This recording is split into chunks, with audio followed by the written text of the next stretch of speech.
All right, let's dive right in.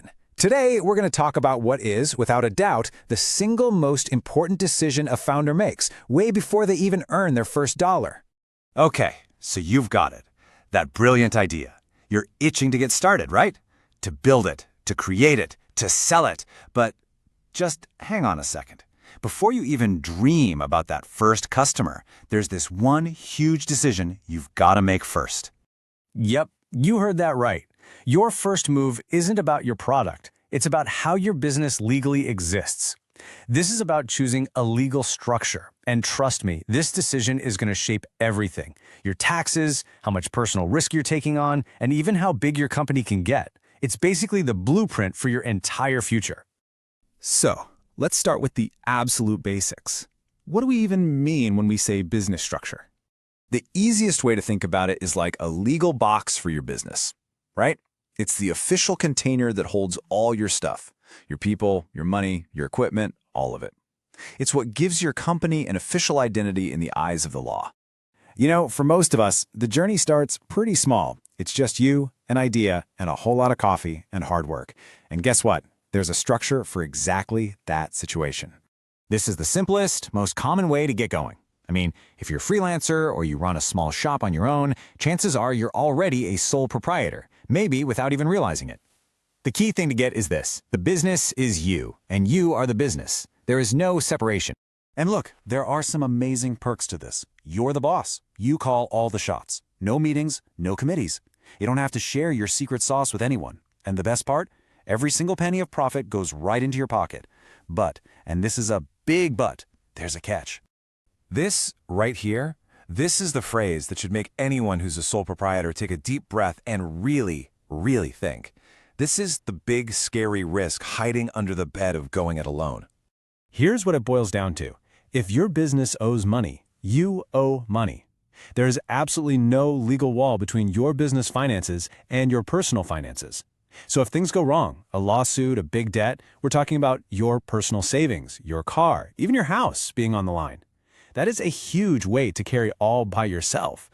So that naturally brings us to the next logical question, right? What if you don't want to carry all that risk by yourself? Or what if you need more skills or more money than what you bring to the table? Well, it might be time to think about getting a partner. Okay, let's break down the central trade-off here. It's a classic give and take. When you're on your own, you've got all the control and you get all the profits. But you're capped by your own wallet and your own skills. Now bring in a partner and boom, you get more money and a wider skill set. The catch: you got to share control and you got to share the profits. This is a choice pretty much every founder has to wrestle with. So at its core, a partnership is just an agreement to team up. You pool your resources, you work towards the same goal, making a profit. But, and this is important, not all partners are created equal. They can play very different roles. Okay, so you've got your active partner. That's the person in the trenches with you, managing things day to day. Then there's the sleeping partner. They're basically the money person. They put in capital, but not their time. A nominal partner? They're kind of like a celebrity endorsement. They just lend their well-known name to give you some credibility. And then you have this weird one, partner by estoppel. This is someone who acts like a partner, even if they aren't one on paper. And the law can actually hold them responsible just the same. Kind of tricky. But guess what's back? In a standard traditional partnership, we run into that same huge problem, unlimited liability. And it gets even scarier because you're not just on the hook for your own mess-ups, but for your partners too. The risk doesn't go away, it just gets spread around. And that's exactly why people came up with a better way. This is where the modern solution comes in, the Limited Liability Partnership, or LLP. This is a game changer. Think of it like a protective shield. Your business becomes its own separate legal person, which means your personal stuff is safe. Plus, it has something called perpetual succession. Now, that's just a fancy term that means the business can keep on going, even if a partner leaves. It doesn't just fall apart. Okay, so we've solved the personal risk problem. Awesome. But what happens when your idea is just massive? I mean, way too big for just you and a few partners to bankroll. What if you're dreaming of building an empire? Like, what if your plan involves building factories, hiring thousands of employees, and going global? An LLP, as great as it is, just isn't built for that. You need a completely different kind of structure, one designed for huge scale. You're going to need access to some serious capital, a ton of money. way more than a few people can pull from their savings. You need a way to raise money from the general public.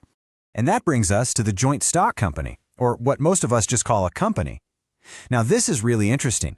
The law actually treats it like an artificial person. It can own property, it can sue people, it can be sued, all completely separate from the people who own it. And that ownership? It's broken up into tiny little pieces we call shares. And this structure is just incredibly powerful. It lets you raise huge amounts of money by selling those shares to lots of different people. The owners, the shareholders, get that limited liability protection we talked about. The most they could lose is the money they invested in the shares. And since those shares can be bought and sold pretty easily, the company kind of takes on a life of its own. It can, in theory, last forever. All right, so we've gone on a whole journey, haven't we? From a one-person show all the way up to a massive global corporation. So now let's pull it all together and lay it out so you can really see which path might be the right one for you. This chart really lays it all out, side by side. Let's just walk through it. First up, liability. Look across that row. You see unlimited for the first two. That's the big personal risk. But then you get to the company, and boom, limited. Big difference. Now let's look at continuity, how long the business can last. It's low for the first two, because they depend on the people. But a company? It's designed to be perpetual, to last forever. Okay, capital. This one's easy to see.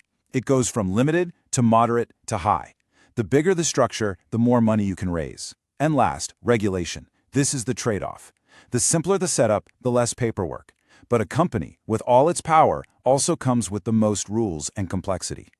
So there you have it, the whole spectrum. You've got total control with total risk on one end, shared ownership with shared rewards in the middle, and then massive scale with protected, limited liability on the other. Look, the structure you pick isn't just some boring legal paperwork. It's the literal foundation you're going to build your entire dream on. So the question is, what's the right foundation for your big idea?